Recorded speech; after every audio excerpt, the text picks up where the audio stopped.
Boa noite a todos que já estão aqui com a gente.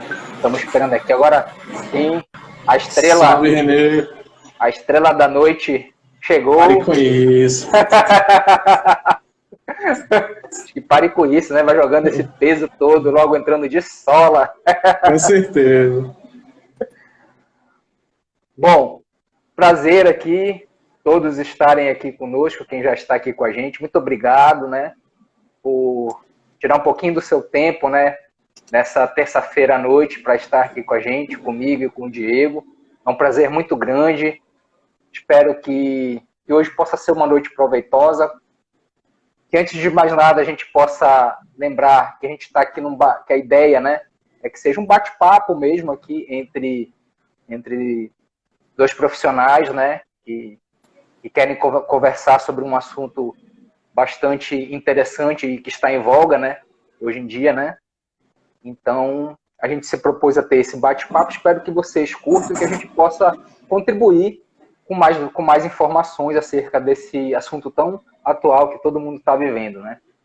Então, num primeiro momento, agradecer a todos vocês que já estão aqui com a gente, muito obrigado. Agradecer ao Diego, que muito gentilmente, muito de primeira, assim, ao meu convite, se mostrou solícito, se mostrou interessado. Então, eu queria te agradecer antecipadamente por essa possibilidade. E espero que agradecer a nossa amiga, né, em comum, que fez a ponte, né? Não fosse ela também não teríamos feito esse contato, né? Então agradecê-la. E é isso. Vamos aos finalmente, né? Que nem dizem aí. O meu nome é Renê Ribeiro. Eu sou médico veterinário.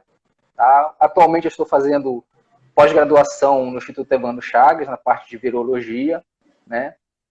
E com bastante interesse e curiosidade sobre conversar sobre assuntos, né? Principalmente virologia, temas que envolvam virologia, biossegurança, entre outros, né? Eu queria, antes de passar a palavra para o Diego, falar para os que já estão aqui com a gente que essa aqui é uma live solidária, tá? Então nós estamos aqui, através dessa live, também solicitando para você que está aí nos vendo hoje e que puder, tiver essa possibilidade, entre lá na nossa página do Insta, tanto na minha quanto da do Diego, que lá vai ter uma informação sobre um abrigo que nós estamos tentando ajudar com essa live, né? Que é o abrigo Luz da Fraternidade. É um trabalho muito sério, um trabalho muito bacana. Eu conheço as pessoas que trabalham lá. Eles tiram pessoas de situação de rua, de vulnerabilidade, e eles levam para abrigos, então, para dar um mínimo, né, de condição de vida para essas pessoas. Então, hoje lá nós já temos alguns internos lá. Quem puder, tem a conta lá, a agência, né, ou mesmo pode entrar no Instagram do Abrigo Luz da Fraternidade para conhecer um pouco mais sobre o abrigo e poder estar ajudando com qualquer quantia ou indo lá ajudar, né? Qualquer ajuda, ainda mais nesses tempos de pandemia que nós vivemos, é bem-vindo, tá? Então é isso, sem muitas conversas, eu vou passar a bola para o nosso convidado especial, para a nossa estrela da noite, meu amigo Diego, para que ele faça as suas devidas apresentações e a introdução, né? Se quiser, já tomou uma aguinha, né, para limpar a garganta. Sim, né? importante. Importante. Sinal que vocês já viram que ele vai falar bastante. Então aproveitem a sapiência desse rapaz. E vamos que vamos, Diego. A bola está com você. Boa noite, Renê. Queria agradecer a presença de todos que estão assistindo a nossa live hoje, né? Como tu mesmo falaste, hoje o papo é sobre um assunto interessante que todo mundo está querendo saber um pouco mais do que está rolando dessa pandemia aqui no estado do Pará. Eu espero trazer informações úteis para as pessoas que nos assistem, né, e acho que vão nos assistir, na verdade. Eu me chamo Diego Hortêncio dos Santos, para quem não me conhece. Eu sou mestre em Ciências da Computação pelo UFPA. Meu mestrado foi especificamente sobre análise de dados, né, e atualmente sou doutorando no programa de pós-graduação em Ciência da Computação também. Basicamente, a minha linha de pesquisa, ela trabalha em cima de análise de dados, de base de dados, né? Nós fazemos a coleta e registro de dados de diversas áreas do conhecimento e trabalhamos mais especificamente com técnicas de visualização da informação, que é uma forma de passar a informação no formato gráfico para as pessoas, né, para facilitar a leitura dos gráficos. Eu estou trabalhando com os dados do Covid no estado desde o dia 19 de março, que foi quando foram suspensas as atividades da universidade, né, passamos por regime de home office, e fora isso, continuando com as minhas atividades normais dentro da universidade, fazendo o meu trabalho de lá, eu comecei a fazer análise em cima dos dados da pandemia, especificamente aqui no estado do Pará, né? Então, com isso, acho que essa é a minha apresentação inicial e jogo a bola para ti para começar a sabatina, né? Vamos ver até onde eu consigo responder o que tu vais me perguntar. Deixa eu matar essa bola aqui, botar no chão, tocar o gramado. Então vamos lá. Feitas as apresentações, é importante lembrar que quem quiser participar, por favor, fique à vontade, está aí o chat para fazer as perguntas. Obviamente, nós não somos, já falamos aqui, não somos especialistas, né, no coronavírus ou na doença Covid-19. A nossa proposta aqui, como eu já falei no início, é um bate-papo. Se a gente souber, se a gente puder contribuir, a gente vai contribuir. Se não puder, a gente provavelmente vai ter, já estou dando um spoiler, provavelmente vai ter uma parte 2, que só uma parte 3 desse bate-papo, a gente vai correr atrás e vai solucionar as dúvidas. Mas, por favor, participem e, de repente, a sua dúvida pode ser a dúvida da outra pessoa que está assistindo, ou até a minha, ou até a do Diego, tá? Combinado? Então, vamos lá. Vou até esfregar minhas mãozinhas aqui para fazer a primeira pergunta do dia. Então, Diego, vamos lá.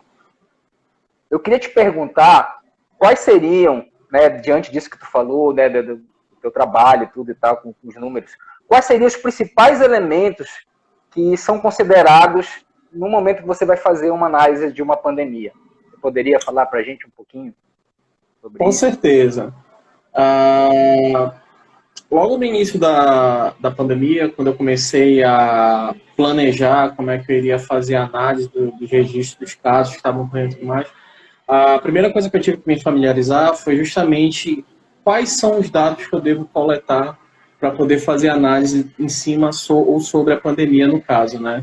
Nesse sentido, eu comecei a acessar um bando de fonte, sites de universidades internacionais, site da OMS, né, sites que tivessem peso com relação a essa linha de informação. De antemão, eu posso te listar alguns elementos que a gente começou a analisar, né, começou a coletar essas informações para poder fazer análise sobre a pandemia, que no caso são os números de infectados, né, os números de óbitos. Esses dois elementos a gente tem que fazer uma análise do acumulado, que são os números totais e os casos diários, para a gente ter uma noção em quando o cenário ainda está numa crescente ou quando ele começa a decrescer, tá? O quantitativo de testes por população, cada país divulga periodicamente o número de testes que eles conseguem fazer por milhão de habitantes, né, durante o mês. Índice de transmissibilidade, esse daí é um elemento mais sensível que eu não consegui ainda começar a análise, mas é o quanto essa doença pode ser transmitida, né? Que ela é medida a partir de um infectado, quantas outras pessoas ele consegue infectar. A taxa de letalidade, que eu tomo por base os casos confirmados e os óbitos. A taxa de infecção. Essa taxa de infecção eu pego o total da população e vejo o quantitativo das pessoas infectadas. Tá? Políticas de isolamento também são fatores que a gente tem que analisar dentro de uma crescente ou decrescente do número de casos. Índice de isolamento social, que muita gente tem comentado nos últimos dias, né, nos últimos tempos, como é que ocorre e tudo mais. Quantidade de hospitalizações, isso daí é uma informação mais sensível também, que em geral os governos eles não abrem muito para dizer quantas hospitalizações estão sendo feitas de forma diária, quantas pessoas estão tendo altas e tudo mais. Eles dão uns números muito gerais assim, mas a gente não consegue esmiuçar muito esse tipo de informação. Número de leitos clínicos e número de UTIs, né? Mais especificamente a taxa de ocupação. Recentemente, depois de muito brigar ou muito exigir do governo A CESPA aqui no estado, há 4 dias, passa a atualizar diariamente a taxa de ocupação de leitos clínicos e de UTIs do estado. Tá? Nos locais que as pessoas têm um acesso mais detalhado à informação, eu, como estou coletando os dados desde o início, desde o dia 19 de março, eu tenho acesso a esses dados, que é a questão, a faixa etária das pessoas infectadas e dos óbitos, né? Assim como o sexo das pessoas, homens e mulheres. Então, as minhas análises vão um pouco além, dentro do estado, dentro dos dados do estado, onde eu posso fazer a análise por grupo, levando em consideração a faixa etária, o sexo das pessoas e diversos outros fatores que a gente pode levar em consideração. De forma mais pragmática para as pessoas, um cidadão comum, né, que queira falar, não, eu quero começar a entender o que está acontecendo na minha cidade, no meu estado e tudo mais, os principais fatores que eu posso dizer que a pessoa pode começar a anotar, e anotar mesmo, pegar um caderno e começar a anotar números, não precisa fazer gráfico nem nada, é justamente o número de confirmados e os de óbitos, né? Ele pega o número acumulado e pega os números diários, onde vai dar uma noção para ele como é que está a situação da localidade, né? Calcula uma taxa de letalidade, que nada mais é você pegar o número total de mortos e dividir pelo número de infectados, você vai ter a sua taxa de letalidade. O índice de isolamento social, e nesse ponto eu quero deixar um agradecimento aqui para o pessoal do Projeto In Loco.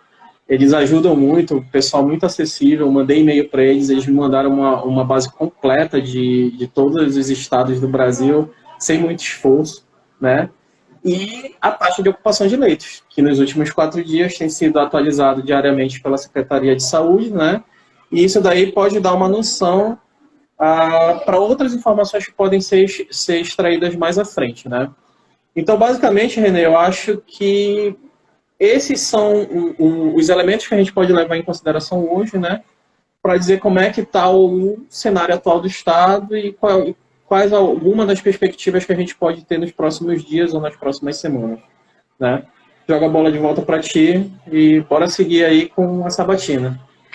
Beleza, já teve uma participação, já estamos tendo bastante participação, a gente queria agradecer. Me perdoem se por acaso eu deixar passar alguma pergunta aqui, porque é muito rápido aqui, e apesar de eu ter 4 olhos, os 4 olhos não conseguem dar conta aqui de tudo, né? Então, mas o Rodolfo aqui ele já fez uma pergunta, né? Dentro disso que você falou, de todos esses, na verdade, são muitos, né, elementos, né? Então, são muitas variáveis, e eu já de antemão, como vejo que tem muitas variáveis, essa grande quantidade de variáveis pode dar muita, a própria palavra fala, né? Muita variação nas previsões, né? Que a gente vai falar mais para frente. Mas o Rodolfo pergunta aqui, quais seriam, então, as fontes mais confiáveis para que você, pelo que eu estou entendendo, para que você chegue nesses números de infectados, número de óbitos, né? Número de testes, tudo isso que você falou aí, quais seriam as fontes mais confiáveis? Beleza. Bom, nessa linha, o que acontece? Você tem que levar muito em consideração a localidade que você está. Fontes confiáveis, em geral, são canais oficiais do governo, tá? Sites de universidades, a própria UFMG está com uma base de dados sendo atualizada diariamente, mas com base nos dados do governo também. No meu caso, eu coleto especificamente, diretamente da Secretaria da Saúde do Estado, tá? Que é o órgão responsável pela divulgação dos dados oficiais referentes ao Pará. Então, até semana passada, eles faziam o lançamento de 2 boletins diários, né? Lançavam um boletim de 1 da tarde e lançavam um boletim de 7 da noite. Depois da reformulação da política de divulgação dos dados pelo governo estadual, eles passaram a lançar um boletim só, que é, em geral, às 18 horas, né? Onde eles fazem a atualização dos casos do dia, dos confirmados e dos óbitos dos últimos 7 dias agora, né? E fazem também o lançamento dos dados dos confirmados e dos óbitos de dias anteriores. Isso daí a gente pode falar mais para frente também, com relação à questão de subnotificação e questão de notificações com atraso. Qual a diferença das duas e como isso impacta na nossa análise de dados, tá? Fora essa questão das fontes oficiais locais, né, para você ter noção como é que está a sua localidade, você tem vários sites internacionais, tanto da Universidade Americana Johns Hopkins, que é uma das principais do mundo, que está fazendo o mapeamento dos dados de países no mundo inteiro, tá? Tem um outro site que eu utilizo muito, me perdoa se eu pronunciar errado no inglês, mas é o Our World in Data, né? Que seria o nosso mundo em dados. Ele também coleta dados de todos os países do mundo e já plota esses dados, né? Ele já te dá gráficos para poder visualizar a informação. Fora isso, tem um painel de monitoramento do Bing, né? Que é muito utilizado também. E atualmente eu estou utilizando um site que é de um projeto do PCT Guamá, da Universidade Federal, em parceria com outras instituições. Não vou saber te listar as instituições agora, mas depois eu posso ver com calma isso. E posso depois deixar o link do painel de monitoramento, onde ele trabalha com projeções até 30 dias, em termos de saber como é que vai ficar o aumento dos casos e tudo mais, com base em técnicas de projeção de dados. Mas depois eu posso deixar o link aí aí nos comentários para o pessoal acessar esse site. Tá? Então, são várias fontes, né, que você acaba bebendo, assim, digamos assim, em várias fontes, né?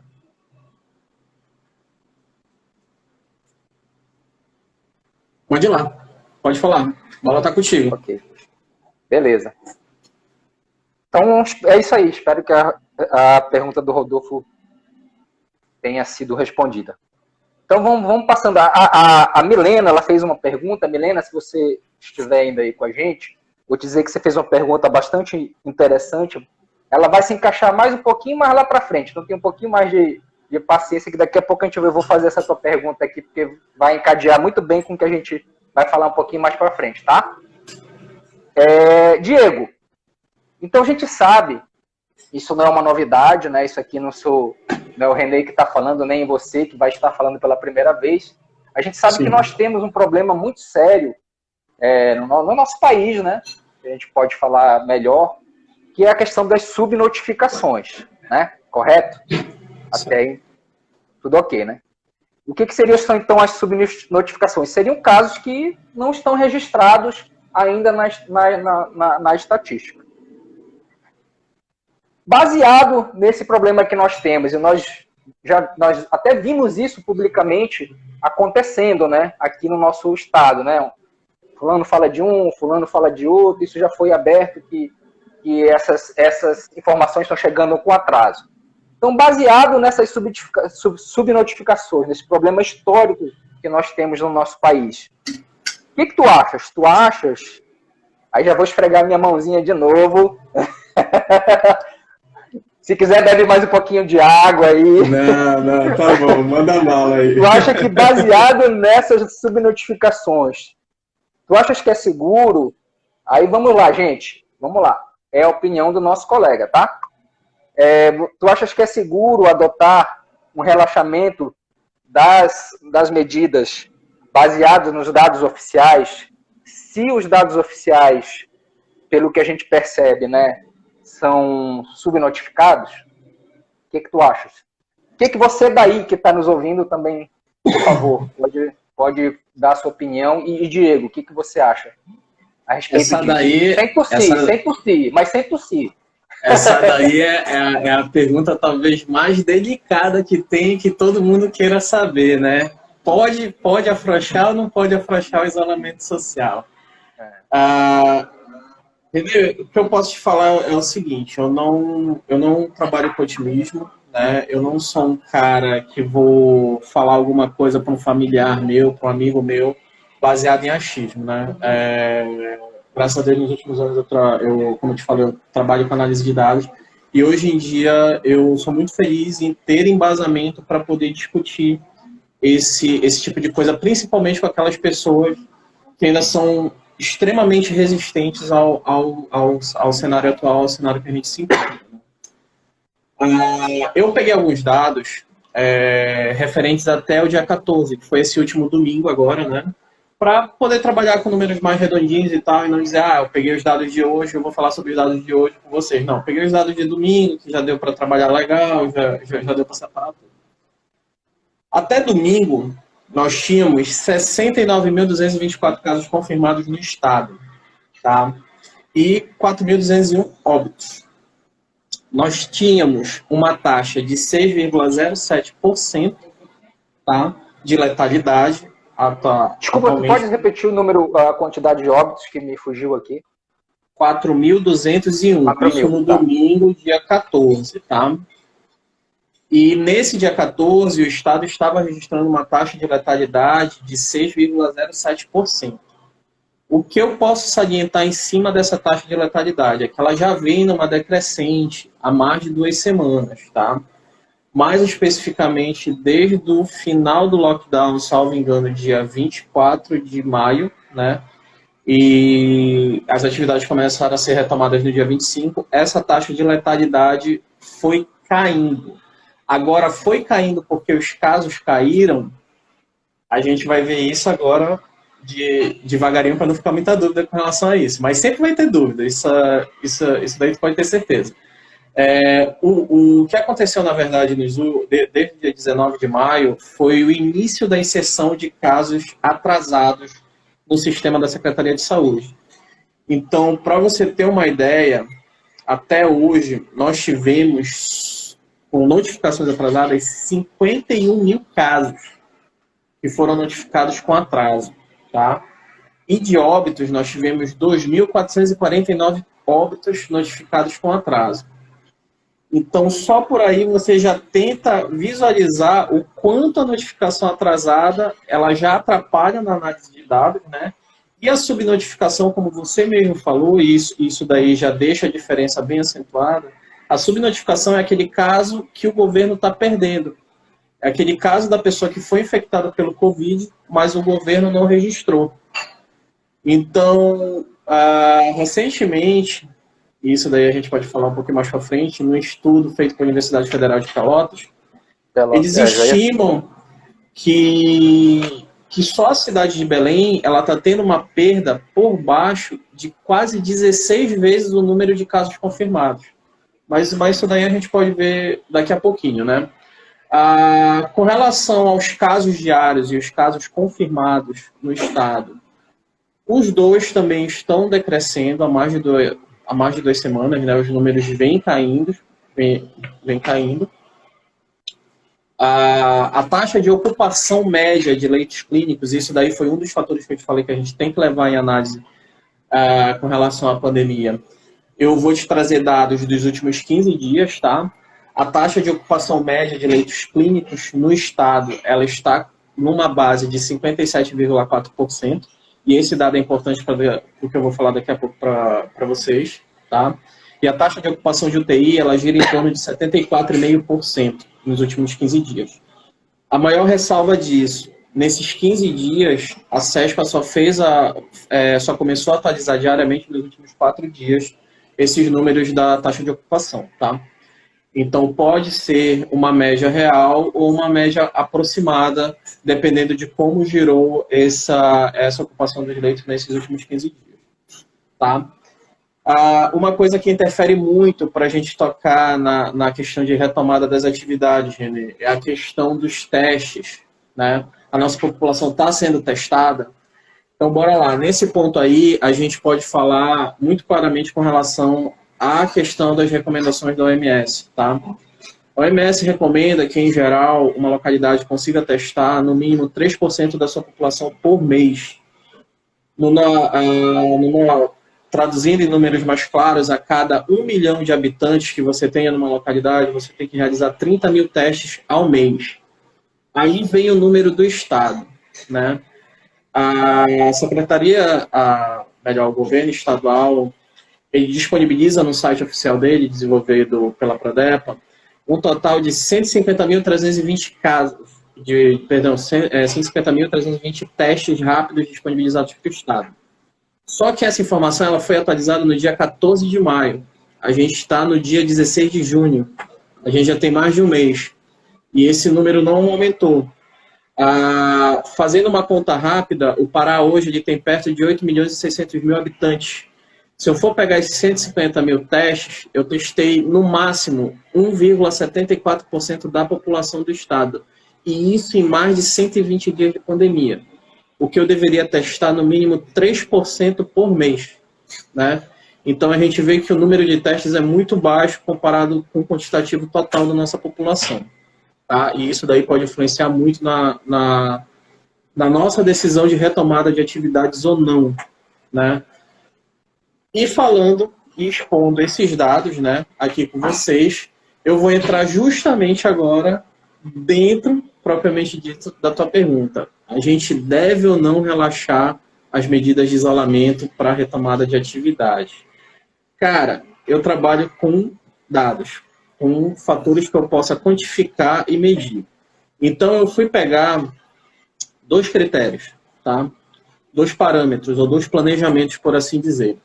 Um apontado pelo professor Gonzalo Vecina Neto, tá? Que apresentou a sua posição com relação à tomada de atividades no programa fantástico de Ciência desse domingo agora no retrasado, tá?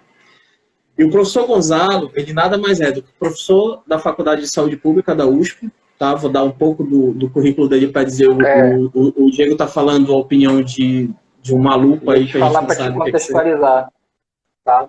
O professor Gonzalo, ele é professor da Faculdade de Saúde Pública da USP, médico sanitarista, membro do Conselho Diretor do Hospital Sírio-Libanês e do Instituto Butantan, que, por sinal, é o instituto que está com uma das vacinas em terceira fase, em testes, né? Só para contextualizar o pessoal, vacina em terceira fase é quando a vacina começa a ser testada em humanos. E isso daí é uma excelente notícia para o Brasil, porque caso essa vacina venha a vingar de fato, ela vai ter uma patente nacional, e mais ainda, pelo fato do Instituto Butantan ser uma instituição pública, essa vacina vai ser disponibilizada pelo SUS. Então, muita gente que não poderia pagar uma vacina privada, né, que provavelmente vai chegar no mercado com valores exorbitantes, se o Butantan acertar na receita do bolo, a gente vai ficar muito feliz com isso. Então, o professor Gonzalo, ele apontou 4 pontos para a retomada das atividades, tá? E esses pontos são a queda de óbitos durante 14 dias consecutivos. Isso daí, pelos dados da CESPA, a gente está dentro, né? A gente está cumprindo essa queda dos óbitos. Queda nos novos casos, a mais de 14 dias também, né?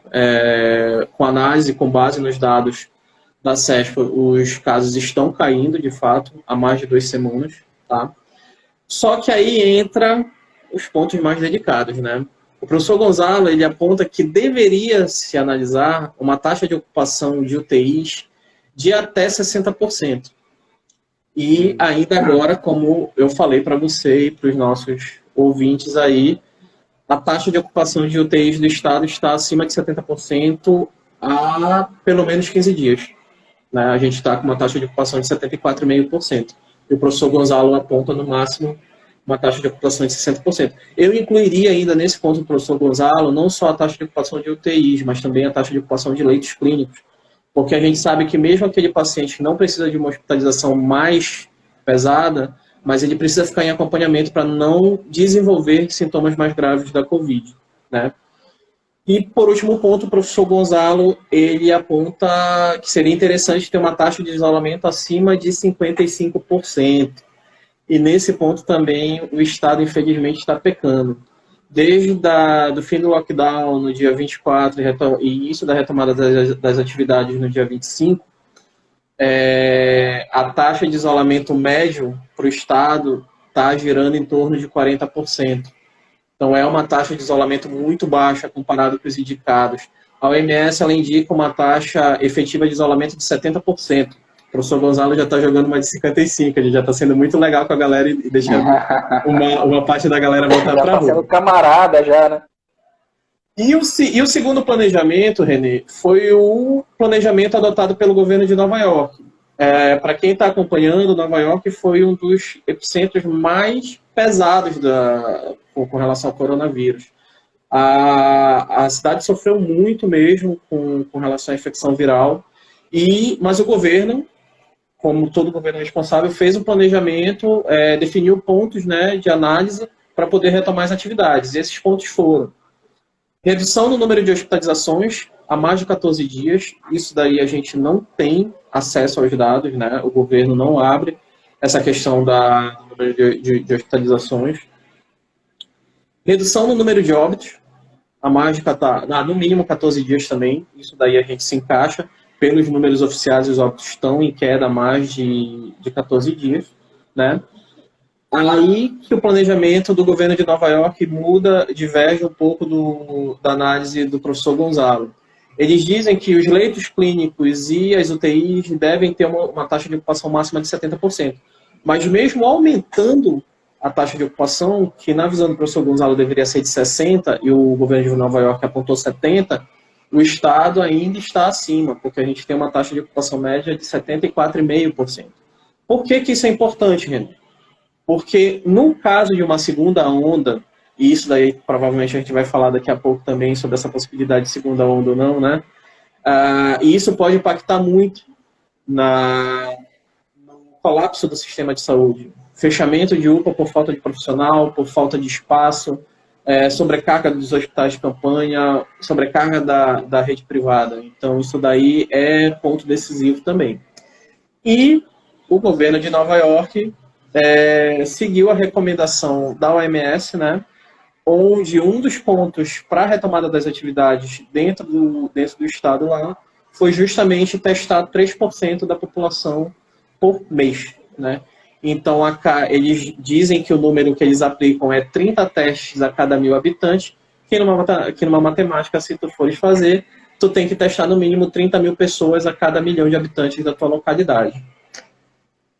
Numa análise mais crítica, né, que podemos fazer a respeito, o que eu posso dizer? A gente tem que relaxar as medidas de isolamento, no meu ponto de vista, e com os dados que nós temos à mão e estamos trabalhando, ainda eu diria que não seria uma atitude muito prudente o relaxamento das medidas de isolamento. Lembrando que eu ressalto que o meu ponto de vista é esse, porque a temporalidade que a gente necessita para desfazer uma decisão hoje é muito grande. Por quê? Se você é infectado pelo Covid hoje, você vai demorar entre 15 dias para desenvolver os sintomas. Tá? Então, vamos tomar que a retomada das atividades começou dia 25 de maio. Então, o que acontece? Do dia 25 de maio para cá, as pessoas voltaram a circular em uma quantidade muito grande. Né? Então, o que acontece? Se essas pessoas se infectaram, a gente só vai ver, provavelmente, a consequência dessa infecção depois de 15 dias. Tá? A partir do momento que começa a necessidade de hospitalizações, até você dar uma contraordem ou tomar uma outra medida para corrigir essa medida dos 15 dias iniciais, leva no mínimo mais 15 dias. Então, você trabalha numa janela temporal de 1 mês, o que isso daí te dá uma janela temporal muito grande para ficar lidando com decisões certas ou decisões erradas, entendeu? Principalmente porque isso daí está envolvendo toda a população. Então, dizer que a gente tem que afrouxar as medidas de isolamento e retomar nossas atividades agora é uma situação bem delicada, tá? Mas espero ter podido responder a pergunta que tu mandaste aí. Com certeza. E respondeu muito bem, com bastante propriedade, com bastante segurança. Eu acho que com certeza ajudou muito que a gente reflita, né, sobre essa situação. Outro dia eu fui no supermercado e aí tem a história das filas lá, que eles colocam lá aqueles pontos, né, que para ficar 1 metro e tal de distância. Aí eu fiquei lá, fui direitinho, fiquei num metro de distância. Aí daqui a pouco vem uma criatura, chega, passa, né, daquilo ali. Aí eu vou pra frente. Aí ela vai pra frente. Aí eu vou pra frente. Ela vai pra frente. Daqui a pouco eu vi todo mundo em cima da caixa lá, né? Aí eu fiquei pensando. Cara. Mas isso aí depois eu fiquei pensando assim, até que ponto, né, a gente tem que, não sei nem se a palavra certa é responsabilizar, mas assim, até que ponto as pessoas têm acesso às informações totais que deveriam ter nesses casos, né? A partir do momento que, de repente, algumas pessoas veem na mídia ou, sei lá, em qualquer lugar, que vai haver um afrouxamento das medidas e tal, a mensagem que se passa é que, bom, tá tudo melhor, praticamente a gente pode voltar à vida normal, né? E tu acabaste de falar aqui, né? Tu trouxeste dados extremamente importantes que, apesar, né, de nós já nos encaixarmos em alguns números, né, alguns critérios, melhor falando, muito obrigado pela ajuda, apesar de nós já nos encaixarmos em alguns critérios, e outros a gente não se encaixa. Então, quando se fala em vidas humanas, eu gosto de trabalhar eu também trabalho com a parte de biossegurança, né? E a biossegurança é uma área da ciência que ela atua principalmente para salvaguardar a vida das pessoas, dos animais e do meio ambiente.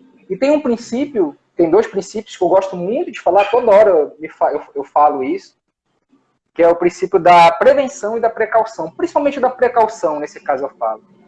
Você utiliza esse princípio da precaução para algo que você não conhece. Então, quando você não conhece alguma coisa ou algo, ou nesse caso um vírus, você tem que tomar a medida mais extrema de precaução. O próprio nome já está dizendo, precaução. Né? Então, quando se trata de vidas humanas, né, a gente há que pensar e refletir, né? Sobre isso que eu falei agora, né, da precaução, da prevenção, e sobre o que você nos trouxe aí com números, né, de forma bem apropriada, bem didática e com bastante propriedade, né, e eu te parabenizo, Diego, por explicar tão bem, tão claramente para quem está ouvindo a gente aqui agora. Eu tenho certeza que ajudou muito. Gente, eu queria... Não estamos acabando, tá, Diego? É porque eu vou aproveitar aqui que até que nada, tá manda bom. A bola aí. A bola vou aproveitar para fazer o meu jabá aqui. Vai. Eu queria dizer que nós estamos com uma audiência de fora do país. Olha, tem um amigo meu que está lá do Peru nos vendo, o Jair. Eu queria agradecer a todos que passaram já por aqui, que deram oi, que acenaram para a gente, mas que não deu para eu anotar aqui, porque senão fica parecendo que eu estou desinteressado no que o Diego está falando e longe de mim, né? Isso. Então, eu queria agradecer a todos que entraram aqui agora e que daí acenaram aqui para a gente e que porventura agora eu estou abraçando a todos, e eu tenho certeza que o Diego também está abraçando a todos. Eu, no início da live, não estava todo mundo. Eu falei que essa é uma live solidária, tá, gente? E por ser solidária, é uma live que a gente pede a ajuda das pessoas que estão assistindo. Quem puder... e possa olhar lá no Insta do Diego, no meu, que tem toda uma descrição de lá. Olha, a doutora Fabiola, que promoveu esse encontro aqui, tá dando... Tem que fazer uma menção honrosa, né? A ela, né? Com certeza, com certeza. A Fabiola é um profissional que está fazendo um trabalho espetacular também durante essa pandemia. Quem puder também, que entre no Insta lá da doutora Fabiola, que é um serviço de informação muito importante, muito interessante que ela está prestando diariamente lá. Possa estar entrando lá e verificar as informações que ela passou. Recentemente ela passou informações muito interessantes sobre vacina. Já disse para ela deixar eu não sei onde ela comprou essa vergonha, para a gente fazer uma live aí sobre vacina, para a gente esclarecer também e bater um papo que é legal aí. Mas enfim, então quem puder, voltando ao assunto, né, que eu já estava saindo, quem puder ir lá no meu Insta e no Diego, tem todas as informações sobre o abrigo Luz da Fraternidade, gente. O abrigo Luz da Fraternidade é um abrigo que tira pessoas da condição de rua, né, e leva, como o próprio nome diz, leva para um abrigo para deixar em condições mínimas de sobrevivência, né.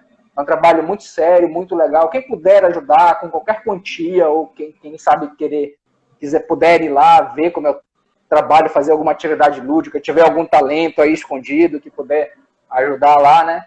Por favor, eles estão precisando e toda ajuda sempre é bem-vinda, tá? Então eu agradeço de coração a vocês que puderem. Aí, olha, a doutora Fabiola está dizendo só orgulho de vocês. Obrigado, doutora. O orgulho é nosso. Bom,